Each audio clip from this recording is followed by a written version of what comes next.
for today? I just practiced with my team yesterday, and things went pretty good. And we didn't have as much time as I thought we would do, but we played really good, so I'm pretty excited. Yeah. That's awesome. Team synergy is definitely important. Now, do you know any of the other competitors that are going to be here today that you'll be facing? Do you have your eye on anybody? The Death Run map, I think, is going to be the most competitive. So, yeah, I'm excited to do the Death Run map, yeah. So, I mean, Scissors is very well known for his death runs. Do you think you'll have any competition with him? Yeah, I think it's going to be really hard beating him, but my map was also a death run, so I think my teammates have a good chance. Well, I wish you the best of luck. Thank you so much for taking the time to speak with me. Zeke and Bala, back to you guys. Oh, man, the hype is building. Now, guys, the show is getting ready to start, but there it is. You've got the 32 players, 19 countries represented across 8 different teams. The Fortnite World Cup Creative Finals are about to begin. You ready? I am ready, Zeke. I'm ready to run inside, so without further ado, let's send it inside to kick things off.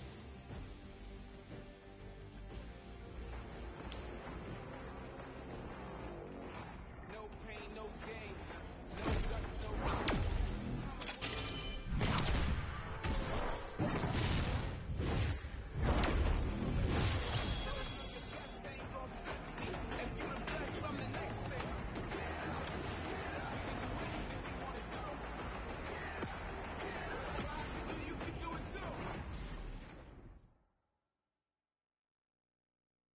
Ladies and gentlemen, how you feeling today? That's what I like to hear. That's what I like to hear. Welcome, everyone, to the Arthur Ashe Stadium. I'm Golden Boy, your host, and I couldn't be more happy that you guys are here in my hometown of New York City. It's actually quite nice for me because that means I don't really have to travel that far. It's pretty cool. That being said, we have a lot of cool stuff that's going to be happening here today. Not only do we have the Creative Showdown, but we also have the third Fortnite Pro-Am that's about to go down. It is going to be incredible. You got some of your favorite content creators. They're going to take that stage and battle for your entertainment. Now, you know that we saw a few of the players that were coming out here. We actually have one that you all may recognize standing by with Pookie. Pookie, who you got for me? Thank you so much, Golden Boy. I am up here on the main stage with Ninja. Familiar faces for everyone in the crowd. Let's hear it. How excited are you to be here today at the World Cup Creative Mode? This is something different for you, I'm sure. Yeah. I haven't really done too much creative, but I've been playing a lot with these guys, obviously, the last 48 hours. And, no, I'm really excited. I think we got a really good chance, and we're going to have a lot of fun. Now, tell me a little bit how your team came together. Yeah. I checked out their clips for the trick shots that they submitted, and they were all, they stood out to me. They were special. And it was just an easy choice to pick these 3 guys. And, like I said, we've actually been bonding pretty hard the last 48 hours.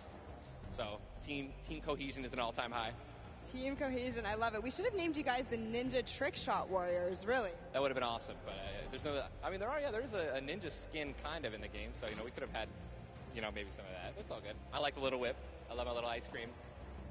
And anybody that you're looking forward to facing off against here today?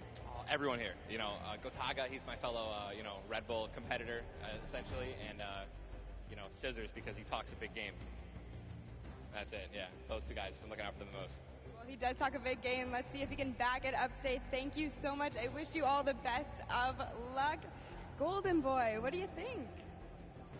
Well, I think that's pretty awesome because the good news is we got 8 great teams that are going to be playing for a $1 million grand prize in 3 very creative modes, which means today's really all about fun. And who better to have some fun with than none other? You got Monster, Sundown, over at the cast booth. Take it away, fellas. And boys and girls, Jonesies, Bonesies, and everyone in between, welcome to the Fortnite World Cup Creative Finals. I'm one of your casters, Sundown, joined here by Monster. Monster, how you doing today, man? Doing great. This is the moment we've all been waiting for. 10 weeks of qualifiers, and it's all coming to life. and this is what we're here for. Yes, after the 8 trials now, what you'll be seeing on the stage will be 4 sets of 3 matches in 2 never-before-seen maps, and a little refresher coming from the Creative Showdown there with Sky Station Showdown. It's going to be incredible. That's right. So you guys have seen the Sky Station before. Lucky for them, you know, they get to kind of come in here, prepare, kind of prepped up, but there is so much more that is going to happen that hasn't been unveiled today. Oh, and I mean, it's seeing the adaptation across these sets is going to be incredible, and they're going to get a chance to revisit them at the end with a little remix, but we'll get into that here in a second. Let's check out the overall scoring and how these guys are going to be competing and how they will win. So, as we said, that first set is Sky Station Showdown. Junkyard Juke will be the second one. Set 3 will be a never-before-seen World Run, and then set 4 will be the Golden Games. Now, the Golden Games will comprise of a singular match from each one of the other 3 with, as I said, a nice little remix on it. And the Golden Games is worth a golden llama, while all of the other sets are worth a singular silver llama. How do those llamas add up, Monster? Yeah, you want to accumulate the most llamas throughout each set. We're treating each set as its own individual thing with a couple games in between. So they're going to get a couple runs at it, and you just want to do the best in every set. Get those llamas so you can take it all home. Yes, now the winner of the set will go through, and in case there is a tie, it will come down to that golden llama. The golden llama will trump all. Now let's get into the prizing, which will also determine a little bit of the scoring. We'll take a look and we'll throw that up there for you. And the way it ends up working is from top to bottom. Each one of these contestants will be winning money. So everyone is a winner in there, but first place ends up deciding that, and this is per the individual matches, and it's cumulative. It won't carry over through the sets, but they're still taking it home at the end of the day. So you definitely want to get in the top 4 to bump up that score.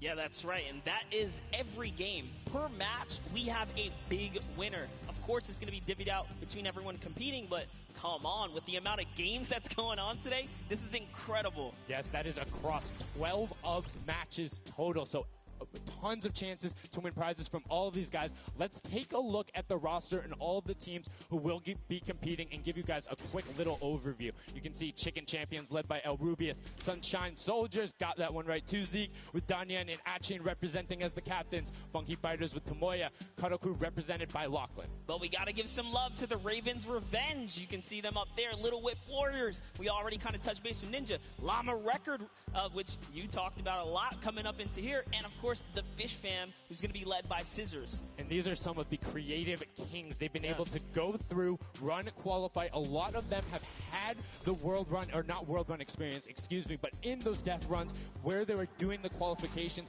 but there are also some combat aspects. So we've seen Sky Station Showdown before. You know, there's going to be a little bit, I don't want to say advantage, but they might be a little more at home when you're actually firing bullets, building out, and trying to get those rotations in. Yeah, I mean, you cannot underestimate any of these teams. These guys grind, and they all play Fortnite. But let's go ahead and take a look at the format here so we can kind of see a run on how they take these victories. So now the VIP will be those creative captains, and they have to be the one in the capture point uncontested to score points. They will get 3 points per second in the initial hills, and then the first team to 1,000 points, or the highest scoring team by the end. And also, the creative captains will be wielding the Infinity Blade. That Infinity Blade will be important because they have to get to the capture points, A, B, and C, which will give 3 points a second, and then 7 minutes into the round, point D opens up, where you will get about a lot more, right? 12 points a second. 4 times is a lot. That is what you want to do. You want to gun for the point D on the map. That's your comeback, or that's your lead taker. Yeah, you can see a lot change when that opens up at 7 minutes, but now we're going to go in an overview. For those of you who are unfamiliar and didn't get to watch it at the summer block party, we got you. Zeke, catch us up.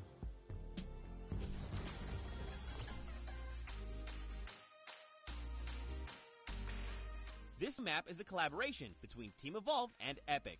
Now let's break down how it all works. For this very special event, we are bringing you an exciting King of the Hill style game built in creative by Team Evolve. 8 teams of 4 players will start at their home base on the edge of this massive flying city. Together they will push 3 capture circles, racking up points by holding them down for their team. As each team heads toward the capture points, they'll need to protect their team's VIP, who plays a key role in this game mode. If they get eliminated, they'll respawn at the team's home base. The VIP is the only player who can earn points for your team while in the capture circle, earning 3 points per second. They are also the only ones who can wield the Infinity Blade, which deals massive melee damage and enables the wielder to jump incredible distances. It's the rest of the team's job to make sure the VIP gets to the capture circle and stays there as long as possible without being eliminated. With 3 capture circles across the map, teams have to strategize to figure out which point they'll be able to hold. Pay attention to your surroundings, because if lots of teams are fighting for the same point, there could be an open circle elsewhere. Hold up. Did I say 3 capture circles? Actually, there's a 4th one. Partway through the match, the 4th capture circle in the center of the map will open up and will award 4 times more points per second than the others. But with high reward comes high risk. After each match, teams will be ranked based on how long they held the capture circles and earn overall points based on their rank in that game. Those points will be added to an overall leaderboard, and at the end of 6 matches, the team with the most points wins. Let the showdown begin. Love seeing that and getting a quick rundown on how the teams can go about playing. Now, Monster, I have to ask you, knowing the rules now, seeing the map, seeing the teams, who is your team to watch out for? You know, early on, I thought the Little Whip Warriors and the Fish Ram were going to do good, but hearing from the Ravens Revenge, Gotaga now, I'm just shifting towards Ravens Revenge here. They've swayed me. Their entrance has really swayed me. They definitely had a lot of confidence down there in Gotaga. It can be very competitive at a drop of a hat. My team to watch, the Llama Record Co., Hand of Blood, Spenos, Alex JJ Carnifex. You heard him talk about it. 3 competitive veterans and a very aggressive German. That's a combination that I want to see on Sky Station Showdown. Now, we've done a whole bunch of talking, but I know why you guys are here. You know why we're here. It's time to play some Fortnite. The Fortnite World Cup Creative Finals starts right now. And this is it. We are loading in. Everyone's hopping out, and they are actually familiar with this map. So we're gonna see the strategies off the bat here. Let's see who can take away and break away with that early lead you saw there. Nice wide shot of all of our captains here. And here it is. Little Whip Warriors in the lead off the bat. Already you can see trades coming out now. A fun fact, the Infinity Blade wielder gets a bonus 100 health and shield, so he's sitting at the 200 mark. On top of that, Siphon is on. If you get an elimination, you get that 50 effective HP back over. That makes the Infinity Blade very hard to take down. They also get those big crescent move jumps to slam down. And as you can see going on the right-hand side of your screen, it is creative chaos all over the place. But now taking in with the Little Whip Warriors as they're able to clean it out, and Ninja's trying to rotate up top.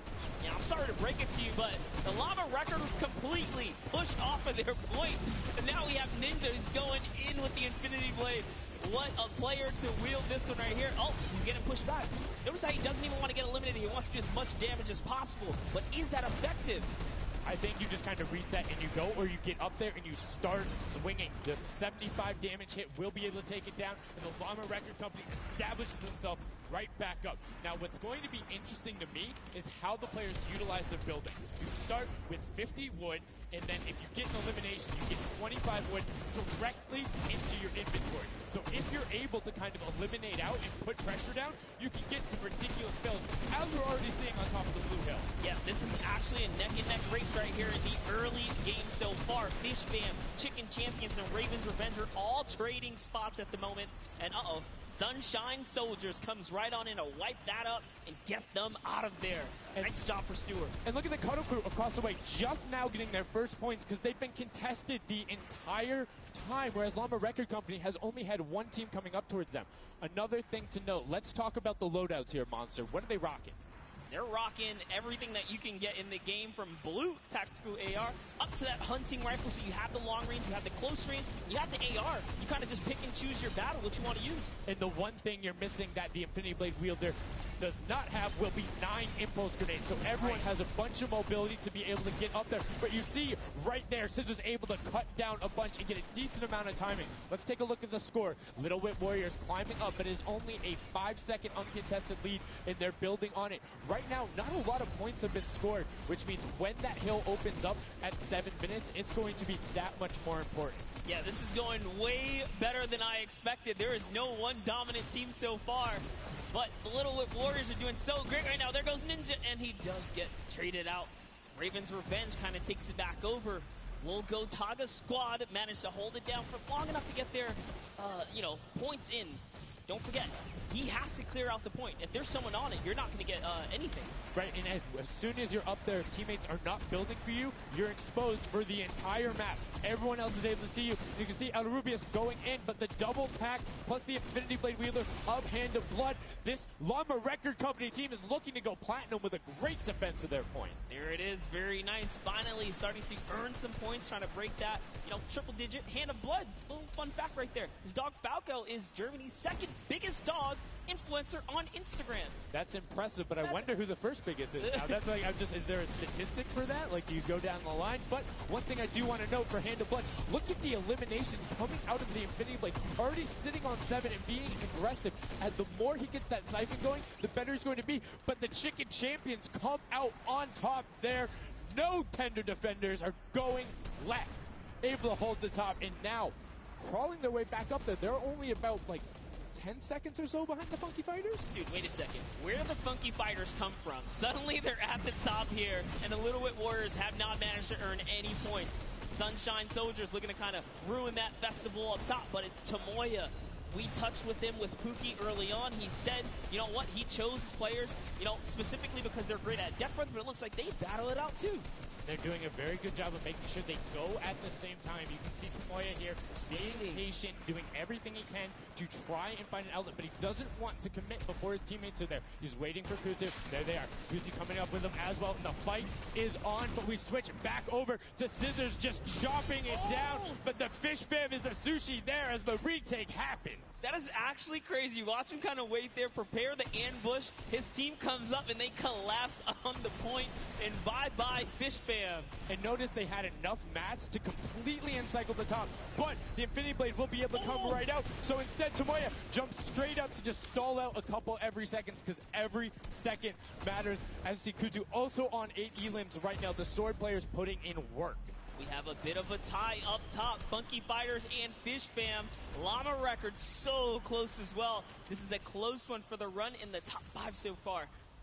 And I like seeing the Funky Fighters using impulses out of spawn. You get 9 of them, so it's great to throw them off to knock other people off the point, but use 3 to get a little faster. These guys are all very experienced in terms of navigating basically every part of creative and battle royale, so they can use those little quick impulses to get themselves more efficient. As you see Zand go down, Suzu go down, Scissors go down right there as Lachlan is just cutting them apart. But Tomoya, again, the Funky Fighters come out on top with the Infinity Blades at least, so no points going over right now to the Cuddle Crew. Oh no, the Cuddle Crew does not have the Infinity Blade wielder here, so Clitex has to kind of hold it down for now and wait until the leader, the team captain, can get up to the top. If Lachlan gets there in time, he might be able to, but nope, they kind of lose their point of interest, unfortunately.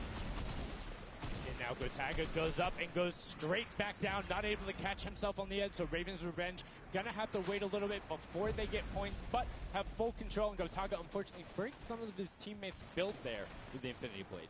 Yeah, you see Chappie. Chappie's from, the USA. His favorite aspect of creative mode is actually 1v1 build fights, so this is why they're doing pretty good right now. And they kind of close it up. Looks like the Cuddle Crew has come back, but the Fish Fam is here to ruin that entire party. Can they shut it down? And Scissors survives just for a bit more. And again, you see every single time the Funky Fighters go up, it is never a solo person. It is always 2, most of the time 3. They get control, and then they immediately box up. But while we've been talking about them, let's check in back with the scoring, as we're now right around the 3rd mark and a minute out from that 12 point per second circle. And Ninja's team, the Little Whip Warriors, are Little Whipping all over as Tomoya goes up, comes back down, and the Shing Shing was not enough.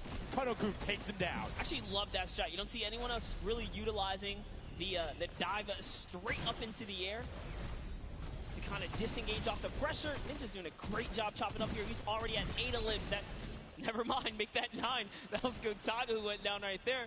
And they finally get another run at, advancing the lead here. And they are slaying out, too. Yes. You see every single one of them almost to the double-digit marks. But, Taco, hello. That was your head. Yeah, you got to be careful because, hey, if all you're doing is sitting there rifling, that's fine. Somebody's going to take a hunting rifle and make you pay. Lachlan goes up. MSYP is just behind him, and Lachlan is able to take that one over. Kaz is trying to do everything he can, and he does get Lachlan, so good delay coming out from there, but opening up about a 20-second lead. But here we go. 3, 2, 1. Middle point is open. That's 12 points per second, and right off of the bat, we see Kadoku heading towards it. Impulse is going out, and a swing and a miss there with the Superman jump from Ninja. Not quite going to get it as Rubius and Hammer in the circle right away. Rubius under fire, but Ninja under fire. Who will take it? Rubius has the better sword on the day, and then immediately taken out. This is chaos. Whoever's the last one here is probably going to be the most successful. But remember, you need your sword wielder. Your captain has to be there. If Lachlan isn't there, it's not even worth fighting for. So Claytex doesn't care. He's trying to pick up that Elim counter, and he's on it. He's playing some good defense there. Down goes Hand of Blood. No points for the Llama record anymore. They actually use that. Just a couple of seconds put them all the way back up to second place. And 2 of the Kadoku right now have combined for 31 eliminations, but they're not converting it into points. They're currently sitting at the bottom, 189. Little Whip Warriors do still have a lead, but it's already been cut down. And just as I said, with the middle hill, Funky Fighters almost take it away.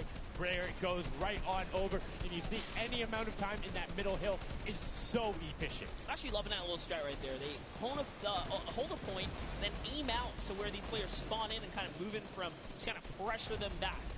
Yeah, so that's when you need somebody with a hunting rifle to start taking shots and saying, hey, pick on somebody else. If you look this way, you're going to have to respawn, because if you can get tags, great, but if you don't convert them and into anything, it's not worth it, as I just kind of stuttered, because Carnifex is sitting on 23 eliminations, Hand of Blood on 14 right there. That's why the Llama Record Company is ahead right now.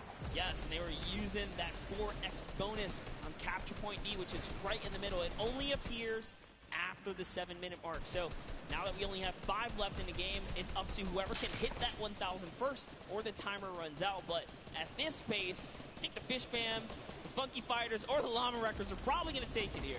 Yeah, the Sunshine Soldiers are also racking up points quickly. What's interesting to see is the Fish Fam are pretty much now uncontested, as everyone has tunneled in on that center hill. But once you get later into the game, when you need to kind of go up a little bit more, consistent points end up winning out, because everyone will turn their attention to the 12 points per second. You'll have impulses going down there, random hunting rifle shots, builds 24/7, because they see that tick happening. And look, as I said, all the sword players are down there, 2 of them going off, the attack shotguns being thrown up, walls everywhere, but it doesn't matter. Points aren't being scored right now. Yeah, they're trying so hard to get all the bonus points that the Fish Fam is just like stealing away the lead right now. But also, remember, if their teammates pick up Elims, you get matched straight to your points, into your inventory. So they're able to fortify up there, and that's why they're just slowly growing. And you can actually fortify to prevent the impulses from going in, or make kind of a wall to toss it in. As you see, Hand of Blood picking up his 16th Elim, but hey, Scissors is chilling. Yeah, Pumpernickel it up, man. Pumpernickel it up. Yeah, let him know.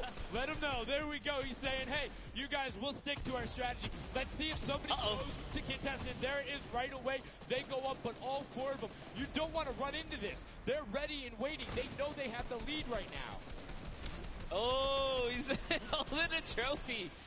Look at he's looking around, he's telling them to let him know, man, and that's what it's all about. They've opened up a 100-plus point lead, but no contention, because everyone is tunneling on the bottom. Uh-oh. And I like this now. Now they're turning their attention outwards. Other teams kind of realize, wait a second, they're just up there scoring. Like, what can you do in this instance? They see the other scores. That leaderboard is running for them. What they have to do, if you're the Llama Record Company, you hold the middle and lock it down for that time, and then the second you get the lead, start running at the Fish Fam. Don't let them come anywhere near any point. Nobody else is going to catch you unless they get the middle. Everyone's attention is there right now, and the Llama Record Company now has the 100-point lead back in the span of just 10 seconds. It let their guard down one time, and suddenly Llama Record takes the lead, as if Fish Fam wasn't just farming all those points. Nope, Fish Fam no longer have a free point. It is up to everyone to stop the Llama Record Company here, because Hand of Blood has 17 elims, and he's going for the middle now. He's got his team ready. Let's see what's he going to do. Hits the vent, goes right in, nice and sneaky. Oh, he's still waiting. Look at the big brain plays. Comes out the collateral right there, and it's all his. The center point is his to earn points now, Sundown. It's so close. It's just a few more Gotta takes. That stop would be him. it. One more goes over, and that's it. Llama Record Co. takes the first match. Hand of Blood, Svenos, Alex, JJ, and Carnifex are your match one, set one winners right there. Incredibly impressive coming out. Well executed gameplay. And they say, Scissors, you can hold that L instead of the trophy. Don't celebrate too early. It's the World Cup Creative Finals. Every game is worth so much money as well, so much prize. So to take a victory off the bat, you have to be feeling great. And that was your fan fave to pick. I mean, they had everything going in. They're incredibly confident, but they had to make sure they were able to get it. You can see the last few moments, they'd already boxed themselves up after clearing out the Funky Fighters, who were the only other contestants. The Funky Fighters actually also passed the Fish Fam in the last moment, which is huge in terms of not only the prizing, but what will end up being potentially a llama in the end. That's right. That is right. Loving this replay right there. The let's goes, the energy is real. You can clearly see the excitement. That was a great game to watch. It's fantastic. Honestly, I love Sky Station Showdown so much because I think there's a level of depth there, right? Everything is wood, so you're able to like kind of hit through it, and the Infinity Blade cuts through all of it right away. But the Infinity Blade wielder doesn't have the ability to build, needs the support from his teammates. So you saw the people who were roaming in packs of 3 and 4 incredibly successful. Yeah, it was kind of unfortunate. The Cutter Crew was like slaying, legit. So many elims, but not a lot of points. And that's because play that split game, it's not going to work out. You have to convert it into control. It is a control the point game mode, and if you're not doing that, the other players are going to be doing that, as you saw right there. And what was unfortunate then for the Fish Fam is they got contested twice in a row right after and just couldn't get reestablished. They couldn't group together in those long spawn lines like you were talking about. I mean, they can be painful. Yeah, you know, I was rooting for Raven's revenge, man. I might have to jump on the Llama Record Company bandwagon. Bandwagon it? Really? One match? Just one, dude. One match? That way. was quick. All right, well, he jumps on the bandwagon. We're going to jump on over to Pookie, who has an interview for us. Thank you so much, guys. I am here down on the arena floor with our champions here. We have the Llama Record Company. Now, have any of you ever played this? Let's go to you first. Yeah, we had a few training sessions yesterday, and we were totally dominating the game mode. So, I mean, we are by far the best team here, and right now we feel very confident, yeah. Well, you certainly played, like, you came a little bit from behind there, so your strategy was kind of like to get those points that are slower occurring at the very beginning, and then kind of go into the middle and kind of start dominating near the end. Who made that call? I mean, that was pretty much me, yeah. Like, we know that at 7 minutes, like, the middle just opens up and you get like 12 points a second instead of 3. So, yeah, we decided to work on that. We weren't that good at first, but we got a strat going. So, yeah, it went pretty good. Speaking of strategy, are you going to carry that into the later games? Are you going to change it up? We're just going to do the same thing. Hopefully no one follows us. I mean, now all of your competitors have heard you say that, so we might have to discuss strategy a little bit when the microphone gets turned off. Now, finally, for you over here, how does it feel being here, playing in front of this massive audience? It feels amazing, like it's just a dream coming true. Thank you. And for you over here, you've traveled all of this way to just be here, be at the World Cup. Is it surreal? How do you feel about it? It's an experience. It's really nice. Yeah, and we love Spandau. Yeah. All right, well, we'll talk about that. You guys got to educate me on that. Not sure what that is. Thank you guys so much. Congratulations on taking the first game. Casters, back up to you. Thank you so much, Llama Record Co., Hand of Blood, Svenos, Alex, JJ, and Carnifex taking the very first match of the Creative Finals, the first match on this stage. I mean, it was an impressive format. They clearly had a strategy they wanted to execute on. It took them a little bit to get there, but over the course of the game, they were consistently accruing points. Yeah, I should have known last night they were going to do good. Saw them on the hotel lobby. They were hanging out, literally as a crew. One of the only creative teams that I saw sticking together like a squad. Should have put my money on them. Like I said, bandwagon. It took less than one match in an interview, and he was like, oh, yeah, I'm fully on board. I'm no so problem. convinced. Hey, it's all good. This set has been so exciting. I mean, who are you looking out for? Who can contest them? And what do you think the next step is to shut them down? They say, hey, we have a game plan. We're going to do the same thing. And I agree. If it's not broke, don't fix it. Like, stick to that if you're going to keep winning. But what do the other teams do to now make them uncomfortable? How do you go challenge them? I mean, honestly, we saw a lot of that team play out of the Fish Fam, right? You wait for your Infinity Blade wielder to come up and then get the team to back them up. You have to work together. And remember, when you catch an elimination, you get mats for it so it can help you build. Yes, mats and the health back, but the first match is done. The second match is kicking off right now, and we will have a pretty good idea of where we're going. I'm excited to see if they can repeat, and now the second match is underway, and right away you can see some players sprinting out, some opting to take some hunting rifle shots as Lachlan grabs that Infinity Blade and goes straight up. And you can see you can actually make it to the top if you hit the vent, jump, and then jump again. 2 jumps right away. Fish Fam and chicken contenders. God, awful. Chicken champions. Chicken apologies. Tenders, chicken what? You trying to eat some tender defender, Let's chicken go. tenders. I know, my fault. All right, here we are. So this time around, the Sunshine Soldiers actually managed to get some points off the bat. Very good for them, but Little Whip Warriors, same thing we saw before, trying to take, a little bit of the first big step here.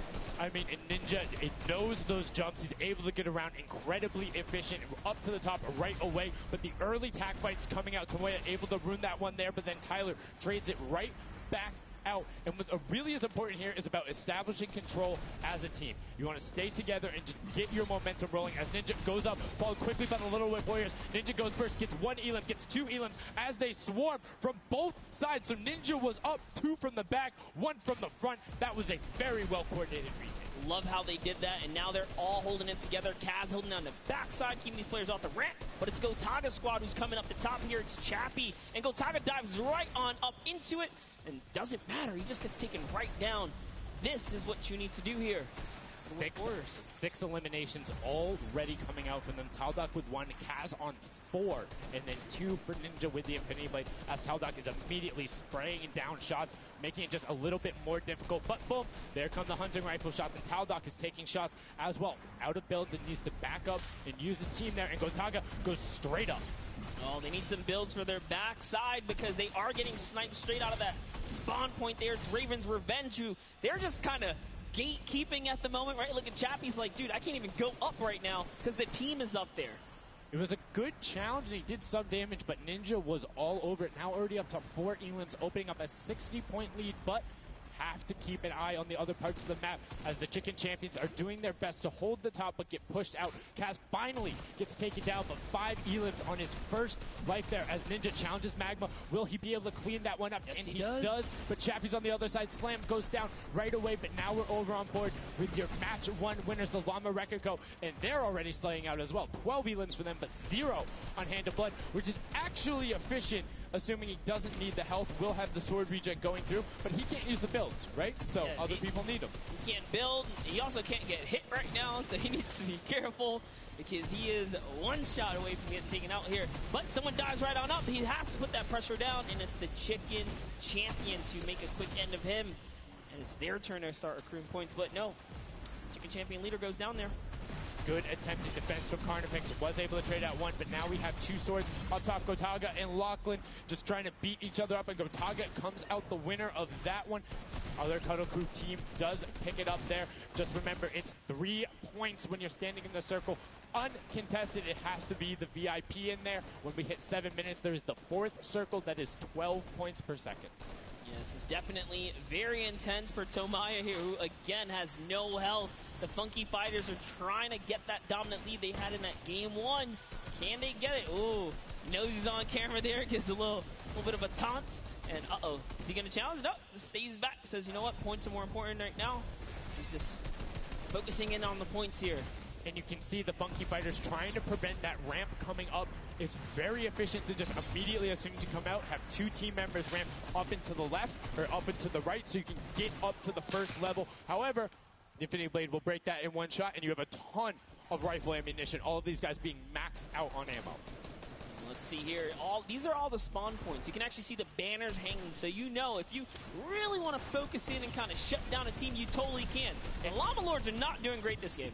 No, and this was the double jump I talked about. Ninja goes straight up. That's the first Elam. He's going to be able to point his camera, go up, and challenge as soon as the team decides, but instead, going to save that jump to be more impactful. Raven's Revenge trying to get pushed out right here. Gotaga and crew doing everything they can, but Taldock is going up the back. Chappie gets taken down for Ninja's 8th Elam, and he jukes him out, going straight back up top. Gotaga, does he have the health to take it? First swing comes through, and Ninja goes down. Yeah, he just needed another Elam to put him back in the game. You got to get that siphon bonus. You don't get the heals. It's really rough, even with the Infinity Blade to heal up, because, you know, the heal time is kind of slow. It's very slow. You can see the tick going up there. It's not something that you're going to be able to rely on, particularly when other players are getting the siphon off. If they're the ones trading out the shots, they can quickly change HP, and those are long animations. But look at the challenge. The 3 different teams going up, and now it's just the Fish Fam and the Cutter Crew. Lachlan doing everything he can. Zan goes down, but tries to create a little bit of space, eats the headshot from Suzuhu, and disengages. Cutter Crew finally getting a couple points here. It's been pretty rough for them so far on this map here. You can see this struggle just a bit. The story has definitely been Ninja's supreme dominance so far. He's doing pretty good right here. And even with no health, says, you know what, I'm not going to give away 3 points. Might as well go for it. He was so close. Yeah, you can see him calling out the whites there on the sword, knowing they only need a couple more shots to get it as we switch back on over to the Cuddle Crew, who've established themselves there, but are still struggling to kind of get the points. The first time we're really seeing them all together, but Clyde Tex immediately gets ripped from the spawn.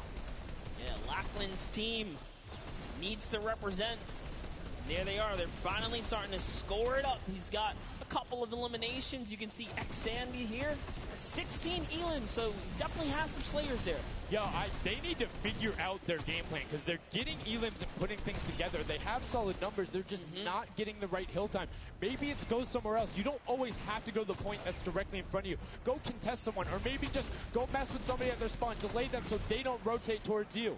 Like a number of times, as you said before, you can see where people are spawning. If you want to go deny a team, you can send somebody to deny them. Just know that player is coming back over and over and over with likely more resources than you.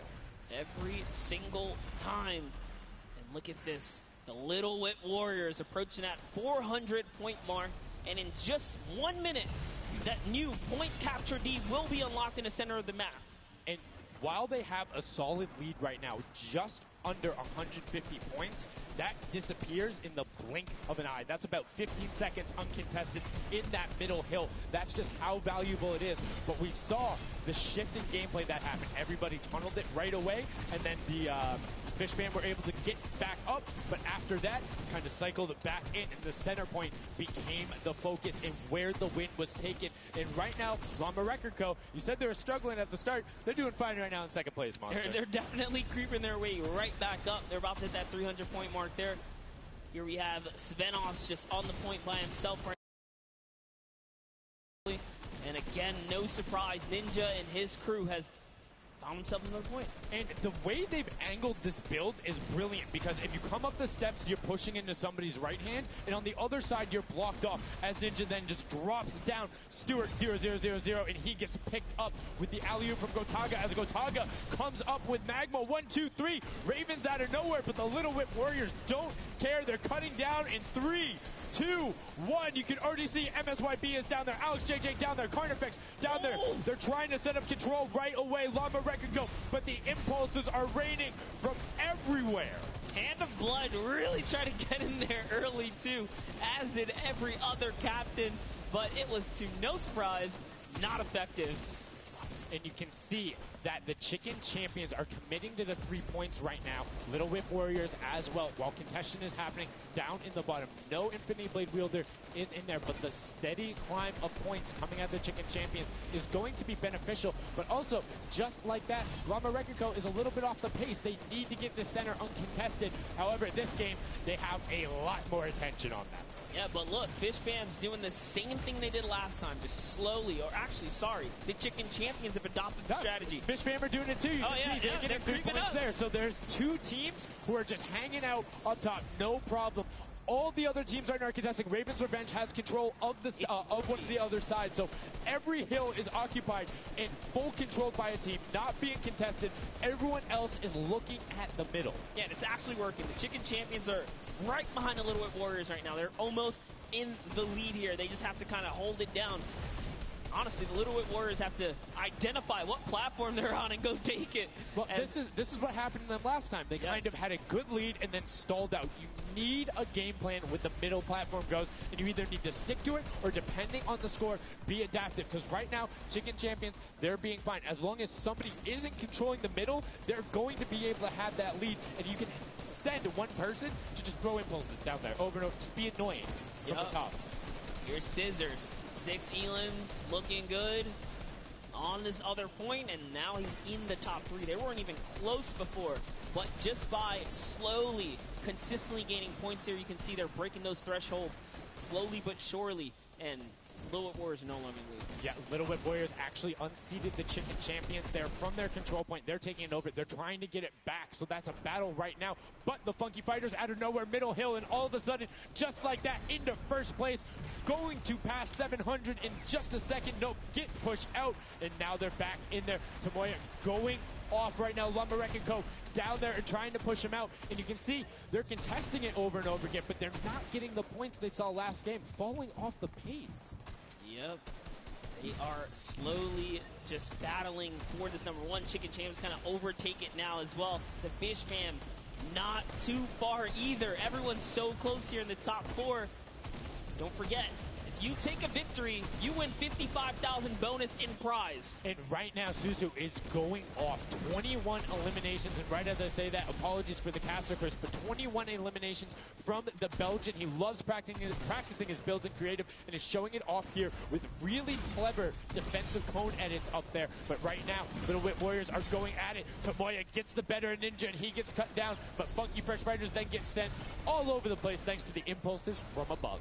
I love this strat. He kind of sends out for a second there just to kind of catch a breather, see if his teammates come back. But unfortunately, the timing was just a bit off. And the Llama Record Company now control the middle point. For how long, we will find out here, as this is their comeback story, because they need these points desperately here. Hand of Blood still alive just long enough to get a couple of more points. But Scissors is playing the long game here, just eating away at the threshold here at the top. So Suzu isn't grouped with them. I'm assuming they've sent him to just go either watch middle and be their middle control. No, he just came up the backside. There you go. And just like go flying at people as the Kadoku come up in a very well coordinated pinch.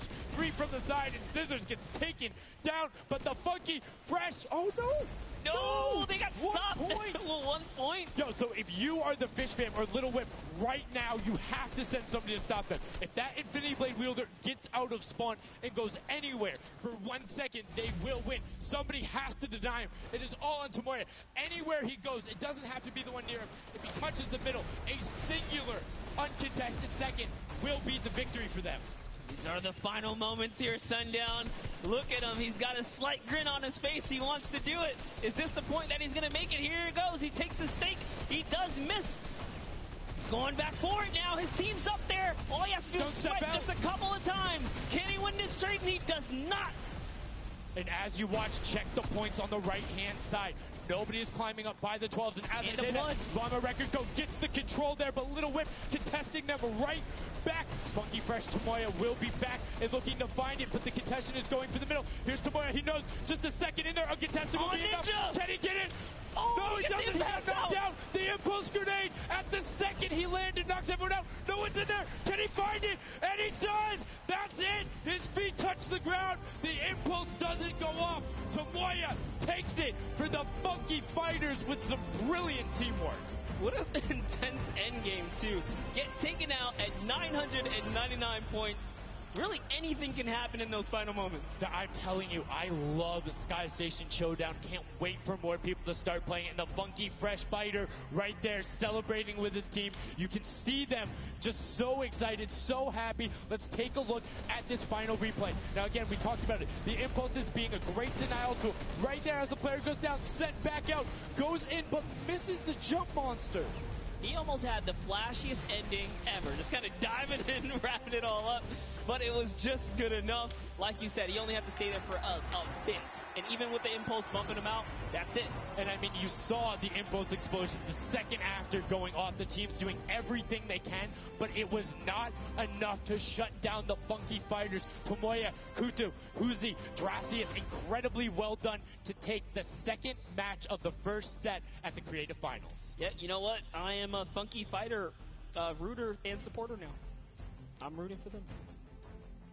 Really? I can't really? do it. Okay, just gonna bandwagon right after. Yay, the next team who won, I'm their fan. But no, great performance coming out from them. And it's one thing we talked about, right? The adaptation that happens from match to match. Llama Rekiko was like, oh, we're gonna stick to our game plan.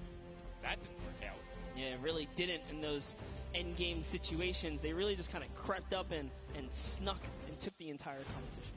They did, and they were able to make sure that they got time in the middle when Little Whip and that team weren't able to get there. Llama Rekiko and Little Whip were going at it constantly. Funky Fresh were just able to step there. Yep, and that's just kind of how it happens. You know, now they find themselves one step closer to taking the Silver Llama for this set.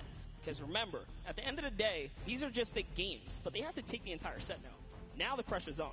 The pressure is on, but the Funky Fighters have a little bit of pressure off of their shoulders because they know they got that top spot. And we have Pookie standing by on the top deck with the Pooks. What do you got for us? Thank you so much, Sundown. I am down here with our second game winners here. Congratulations, guys, first off and foremost. Now, I got to talk about the moment where you guys were just sitting. You needed 1 point left to win. What was that like? I was really nervous. Like, I was just imagining, like, losing with 1 point would be terrible, so we just tried to get 1 more point, and we did it. So it was definitely devastating. I was screaming in my seat. I heard all the fans in the audience screaming for you guys as well.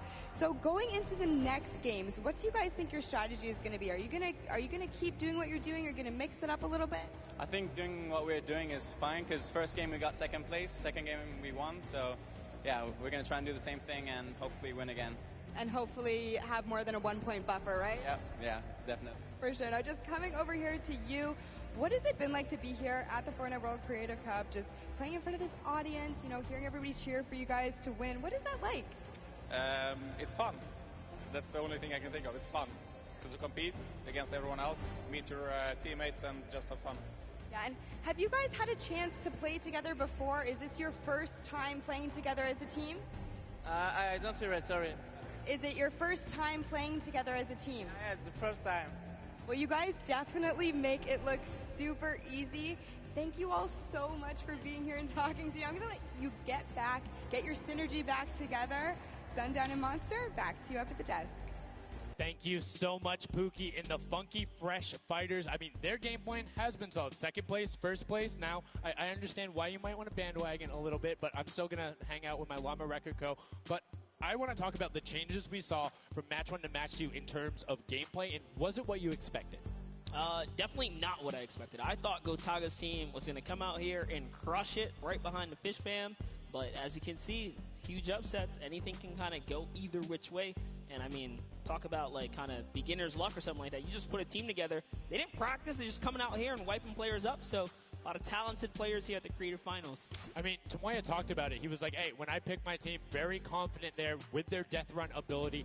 Want to see what they do in the elimination race during World Run, but doing incredibly well so far at Sky Station. That's going to be a confidence booster, because if you can get the Silver Llama there and you're confident in your ability on the World Run, you're set. Yeah, you're just one step closer. So with the first place and the second place, they're clearly having a good set so far here at this Sky Station Showdown. Yeah, it's been very well done from them, but it's still anybody's game. Don't forget, the winner of the Silver Llama is the one who has accumulated the most prize money across, which equates roughly to placements, but you don't get punished if you're placing in that bottom half. 4th through 8th, all receiving the same amount of prize money in each one of the matches. Yes, everyone is a winner. So you really have to fight till the end, regardless if you're in the lead or not. This is why these guys are going for it, because this is life-changing prize money on the line. And I mean, we've seen the difference in 10 seconds in that center circle. 120 right there. It makes a huge difference, but enough of us breaking it down. We're going to throw it outside to Bala, because he's going to show us what's up with the tactics. Bala, what do you got for us? I'm out here at the Fan Festival, and I don't have a bandwagon here, but maybe after this set I'll have to hop on somewhere with Monster. We got a ton of awesome action. I've been watching it, and I have to show you guys what went down in that first and second games. It was awesome. First off, the Llama Record Company started off with an amazing take, cohesiveness on the point. Every single time they went up here, they were going from two sides, two angles, and the sword approach at the center, but made sure that he was the most important person not to go down. You see there, Hand of Blood and his teammates all backing up. He's going to have an engagement on the side. These sword fights are really easy for him to just mow it down, but immediately as he realizes his teammates are up on the point, about to get up, about to push the ramps, he comes up from the side, slices and dices, but meanwhile, they ended up falling down the leaderboard. If you look at it now where they're at, they're only in second place. Fishman was ahead of them. But all while Scissors was dancing and talking all the smack, telling his teammates to try to get the crowd involved, it was Llama Record Company making the plan, making the play to get in towards the center. Absolutely amazing take in the center on this first game. Led to Hand of Blood staying in that point and absolutely dominating with the super point there. Guys, 2 matches down on Sky Station Showdown, 1 more to go. We'll see where Monster lands at the end of this, because I will maybe join you on that bandwagon. Guys, take it back. I mean, that's starting to get a little awful crowded, man. Real quick, you guys hopping on those bandwagons. But as you said, there is 1 more regular Sky Station Showdown match in this set. We will see it again later in the remix version during the Golden Games. And it's been so fun to watch the difference of players, who's able to be very strong with the Infinity Blade, how the pinches end up coming. And now in this third match, it's only going to get better from these guys. Yeah, definitely want to see some more of that kind of team work happening here. And why not just hop right into a game right now, right? Let's go see some more action here, because this last game of the set is loading in right now. Yes, and this will be the final match of this set. Set 1 after this, a Silver Llama will be awarded, and we are in the match. It's Sky Station Showdown. Set 1 about to be over, and here we go. All right, gotta love those players just kind of beelining out. And don't forget, you know exactly who your neighbors are. You know who is to your left and to your right, because you can see the banners and the designs on their spawns. And a nice look at our captains right there. And right away, you can see a number of teams finding ramp paths where they're able to use their first 5 materials. Next 5, Sword does a double jump. Boom. Right to the top. Chicken Champions excellently executed. Yeah, this is what matters right here, is stopping the funky fighters, because clearly they have been doing some good work together as a team so far. Tomoya is off to the races here, though, sent to run away. Can the Sunshine Soldiers come back? Can the Cuddle Crew make a big appearance for themselves? Because they can really shake it up here. It can go any which way depending on who has the most victories, really, in the best placement. Yeah, so currently you will see the fact that they're able to be pushed off right there. Llama Record Co. putting shots down towards the spawn. You don't want to peek, though, because the hunting rifles will be coming out, and the shot just misses Carnifex right there. And he trades back down. Ninja firing it off, but gets pushed out by Raven's Revenge right there. Yeah, Carnifex having a tough time kind of listening in there. Carnifex was sniped from the side. Now we have Taldak here jumping right in from the Little Whip Warriors. He's going toe-to-toe. Otaga's down and out. So, if I'm the Llama Record Company, and I know I've won a match, and then I did okay in the last one, they were in 4th, so they were there, they were close. Funky Fighters have a win in the 2nd place. Do you send somebody to just hard deny the Funky Fighters the entire time? You don't get the Silver Llama if you don't, right? If the Funky Fighters finish above you, they're going to be finished off. Do you think they can spare somebody to do that, though? Because it's better off to deny them than it is to push up the top. Yeah, but the problem is then, the Little Whip Warriors have been so consistent, you literally allowed them to snipe the competition because you over-focus.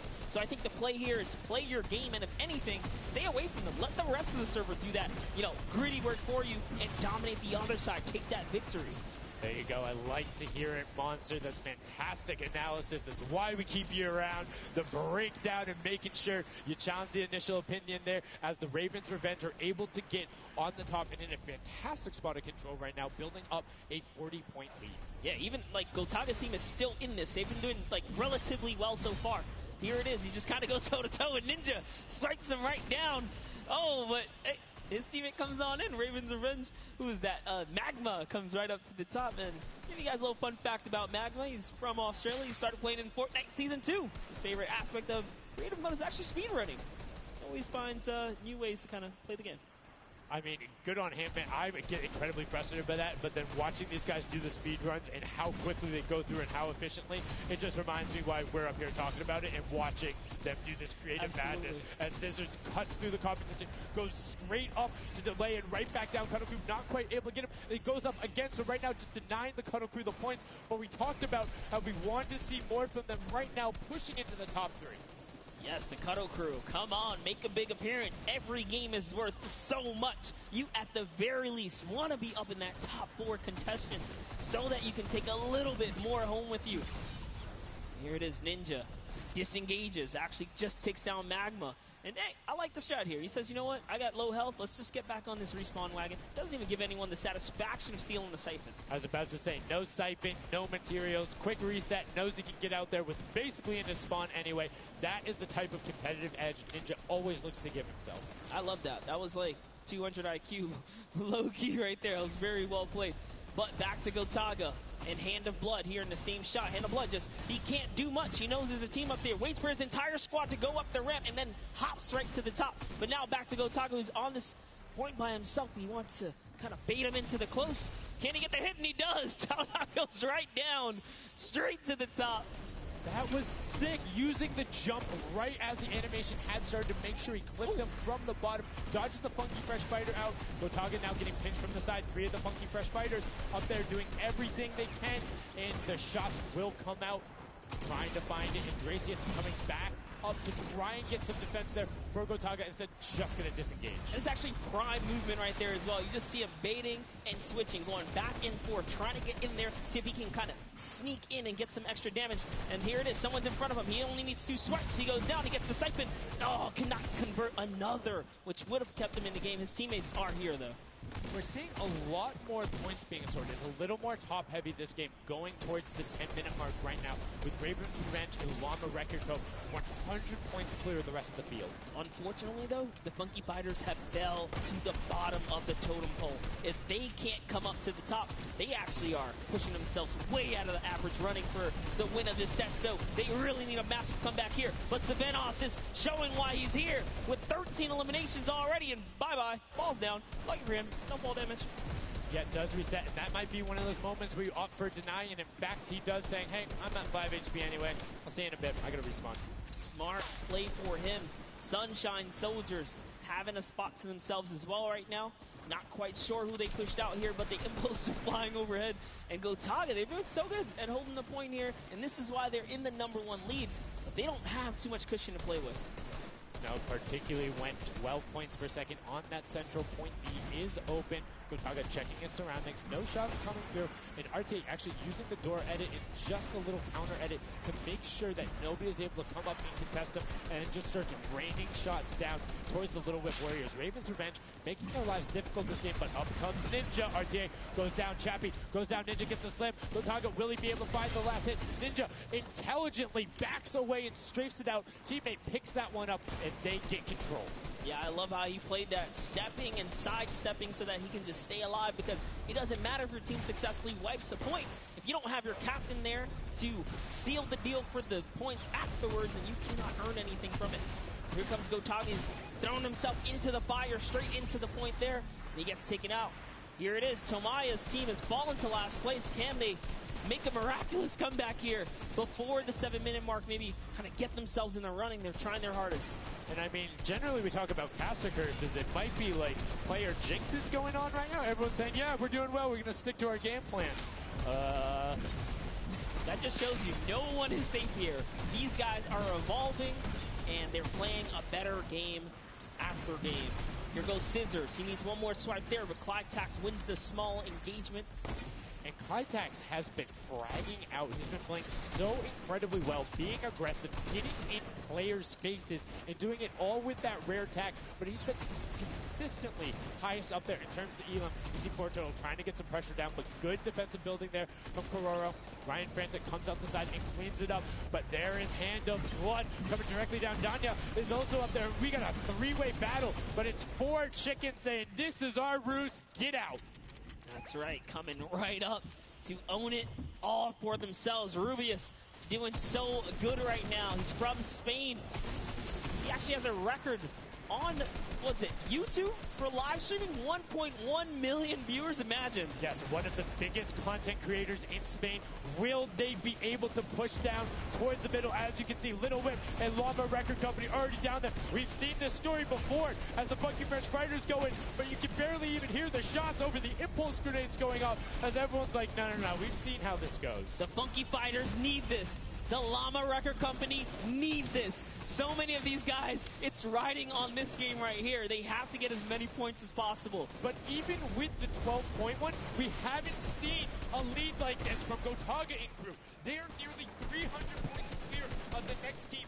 Nobody else is contesting there. The Cuddle crew has now been able to catch up a little bit, but they both just established control in their top zones, and Cuddle crew won't pass Raven's Revenge by just sticking with 3 points. They're in a fantastic spot to win this match. Yeah, they've actually been very consistent as well, right? They've been doing okay in that top 4, just doing a pretty good job at staying relevant after all of these rounds. So if Gotaga's team takes this, we actually don't know who can take this set right now. It's actually that close right here. Little Whip Warriors have kind of fallen down a bit here, but Funky Fighters clearly in last place is not good. And now, right now, you can see Tomoya coming in, doing everything he can to knock it down. Carnifex challenging as best he can, and Lachlan is just hanging out inside the cone. Lachlan's doing a great job here. He's just kind of hiding, loving the low profile kind of position and take here on the point. He was hidden, but hey, he has to come out now and defend themselves. There's 3 chickens who surround him and take down that Cuddle Bear. Oh, man. They're supposed to be the tender defenders, but that was a whole bunch of aggression coming out from them there as they now immediately look and start to take shots. And the Ravens Revenge have now finally been unseated from their 3-point game.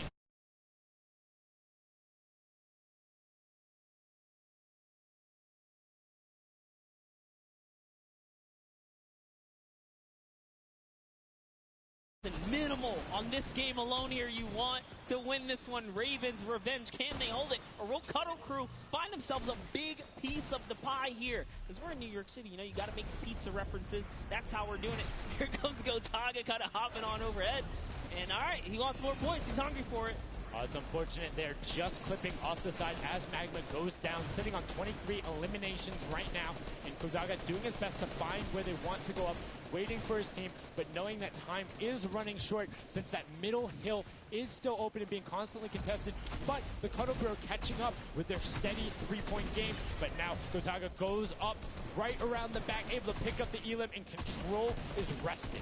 This is scary because the Cuddle Crew is also getting points right now. So yes, they're getting a lead, but the Cuddle Crew is keeping it very close. They're keeping it very close. And this is what we were talking about. We wanted to see a strategy come out, something defensive where you can get your control. They have now walled them off on each side, thrown a cone on top of them, and they have firing angles towards the other 2 platforms and towards the spawns behind them. Nobody wants to go contest them, but right now, Gotaga, oh, we saw what happened when Scissors did that. Don't count your chickens before they hatch because they're catching up right now. You can see that 12 points ticking over, but they do still have a lead as players are trying their best to deny Ravens Revenge. Yes, you have to keep him safe. This is the protect the president strat at its finest. Cuddle Crew still gaining points. Llama Record still getting points. In comes the fire from all the other platforms. Cuddle Crew's putting on pressure. They don't want to give him the freebie here. You have to look at Ravens Revenge, though. Everybody is so focused on the middle. Nobody is going and challenging the top team. You know they're over there. You know they're uncontested right now. You have to be putting shots down there. You have to find the tags under Gotaga. There it is. And they got him. They got him the difference now. Look at the Cuddle Crew climbing up on their consistent 3, but they still have control of the top. They just don't have their sword. It's 2 hops to get up there. That's right. And now Lachlan can just sit here. He can just hang out, earn these points. This is what he needs to do. And he's almost there. He is almost there. The first place can be his. Right now he can take this lead, Sundown. but they got control at the same time. It's literally ticking over a half second away from each other. The shots are going. Cuddle Crew has the lead, though. Will the shot be able to go through? Yes! Cuddle Crew gets goes taken down. 999, 1,000. Gotaga and Raven's Revenge in the closest nail biter yet. Edge out the Cuddle Crew in two teams who we said we wanted to see more. They brought more. Are you kidding me? The Fish fans step up and shut it down. Just the fact they stepped on the point, they couldn't earn points and they lost the lead. They were just a tick ahead. That could have been their game. I mean, it's just, let's check out the replay. You can see the counter in the top right, but the Fish fam going up and challenging on the other side. You can see them hopping up there.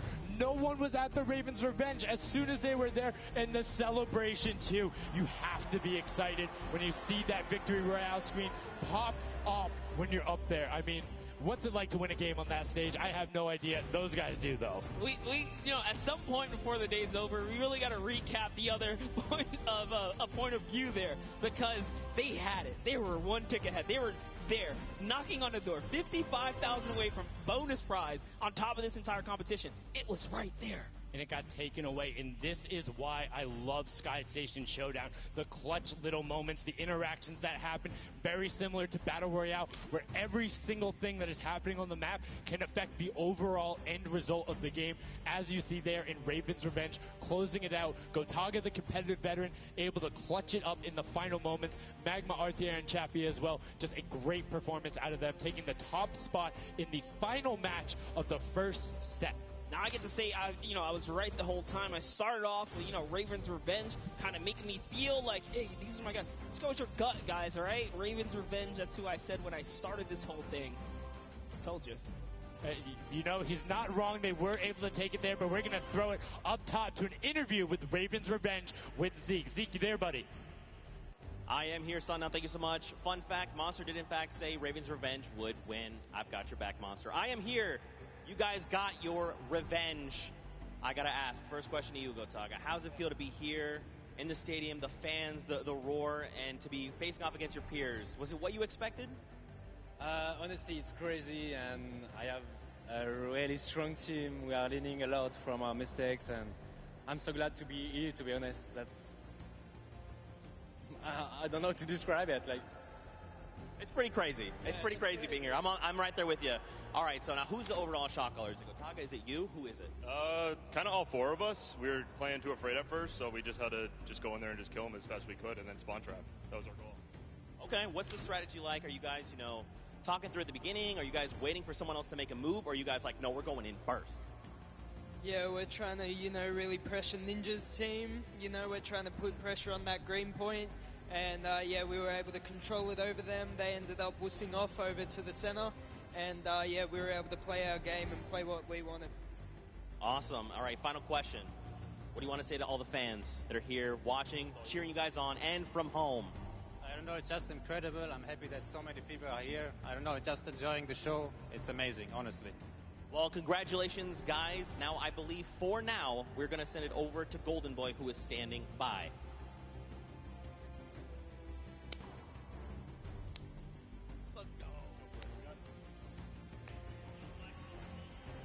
Going on there, and now what we're doing right now, hanging out as they walk back over, just brilliantly done there from RTA, Magma, Chappie, Gotaga. The teamwork from them was just on point. You talked about it, all four strong players from Gotaga, and they're happy with the final result, and that puts them immediately into contention because it's cumulative prize point to find out who will take that first silver llama and kind of get a leg up for the rest of the creative final. I actually want to touch on something that, was kind of interesting. He called Ninja's capture point the green point. These guys are like that focused here. He's like, okay, we know who's kind of farming which ones, and they're shutting players down, shutting down their competition so that they can take these sets. Well, that's the next step, right? As soon as you're immediately in there, and that's the big part for Sky Station that I enjoy, is you have the ability to see where the other opponents are in relation to you for score. So if you want to go and try and make somebody's life difficult, you might not be maximizing your points, but you can effectively help your team the most by just denying the other guys and being like, hey, you don't get to play this. And occasionally, if you put enough pressure on them, maybe they default to rotating the other way. Maybe they go somewhere longer. Maybe they have to wait and only push this forward. All of those are advantages you can get by just putting pressure on another team. And there's so many different layers, and I think when we see the remix for this, it's going to get even more exciting. Yeah, don't forget, guys, here and at home, there's a remix version. We have some nice twisted surprise that we will see unfold as the day goes on. That was just our first iteration of this round, and honestly, it was a great set. But that just leaves us with the question, too. The Funky Fighters, they had an amazing opening, right? Second place is great. You get big prize bonus for that.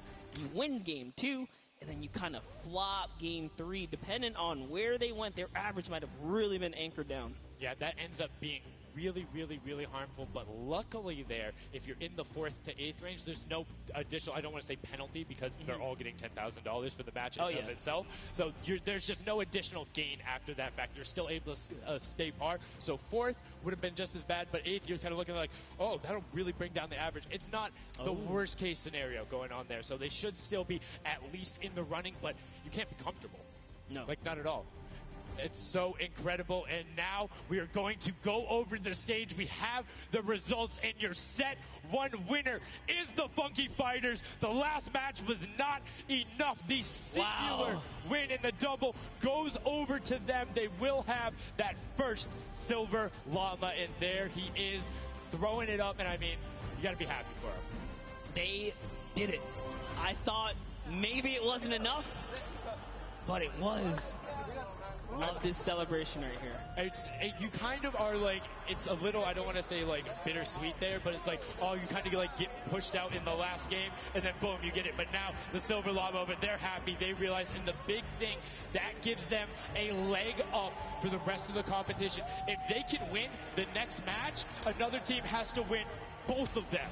But such a great job from the Funky Fighters, sticking to their guns, staying with the strategy, getting 2 top 2 place finishes, one of them being a win. I actually love this right here. They're all getting together, showing team harmony. They're clearly happy. They take the first set. That's amazing. They're off to the right start, really. They can get another 1 or 2 of those, and this entire creative finals is theirs. Well, and again, we talked with Tamoyo beforehand, and he was like, yeah, we're really confident when we can get in the races. We want to be on that world run. We know we can do there. We have some really good runners. And then they turn around and do that? I was just Showdown? Yeah, I was just going to touch it. I was like, you know what? Yeah, this wasn't even their strong suit, right? He did a death run at some point as when he recruited his people for this creative challenge.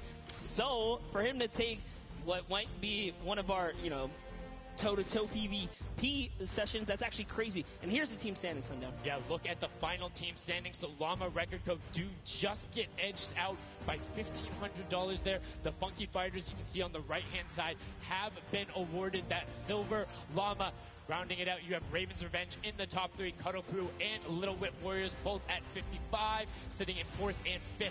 Fish Bam, Sunshine Soldiers, I almost got that one, 6th and 7th, and then 8th there are the Chicken Champions. But this is set 1 of 4. There's still tons of creative games to be going on. I mean, it's been so good, and like we talked about earlier, we have a never-before-seen map and game mode for you guys. Now, I know we released Prop Hunt. It's something that's kind of similar to that. How many of you guys have played Red Light, Green Light at some point in time, right? You've been there, you've done it. I know, whether it might have been a little while ago. Junkyard Juke is a red light, green light prop hunt version where you will have 2 teams sitting up as guards, 6 teams running. It will rotate through every single one of the rounds, and here you can see how to win.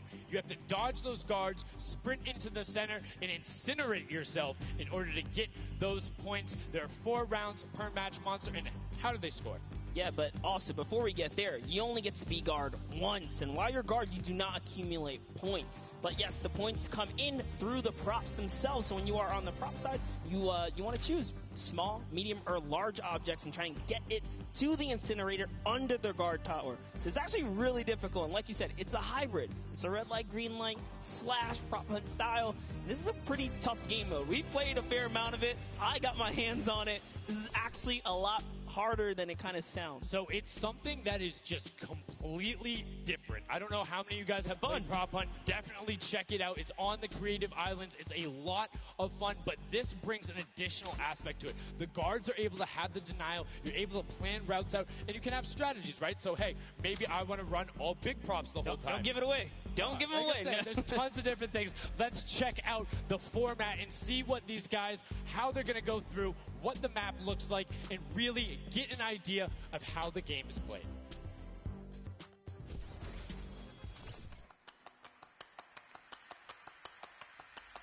Get ready for more creative Fortnite with the latest competitive creative map, Junkyard Juke. This new game built off the fun of Prop Hunt with a twist. 8 teams will rotate through different roles on the map. 6 teams will transform into props and attempt to make it into the center of the map, while 2 teams of guards try to keep them away. Teams will rotate their roles over the course of 4 rounds, each team getting 1 turn as the guards. Their objective? To defend the incinerator from the other teams, armed only with revolvers and their keen attention to detail. During each round, teams of props will earn points by reaching the incinerator in the central pit. The bigger the prop, the more points. But be careful. Being bigger means you're easier to spot. To keep themselves from getting eliminated, prop teams need to time their movements very carefully. Every few seconds, the guard teams will be blinded for a short time, and the center point turns green, giving the props a chance to rush for the hills, or rather, the pit. Once a prop reaches the goal, they respawn at their home base to start over, running as many props as they can before the match ends. If a player is eliminated, they also respawn at their home base, and need to start the trek all over again. After 4 rounds, each team's points from their prop rounds will be combined, and the team with the most points wins the game. So keep an eye out for those moving bushes,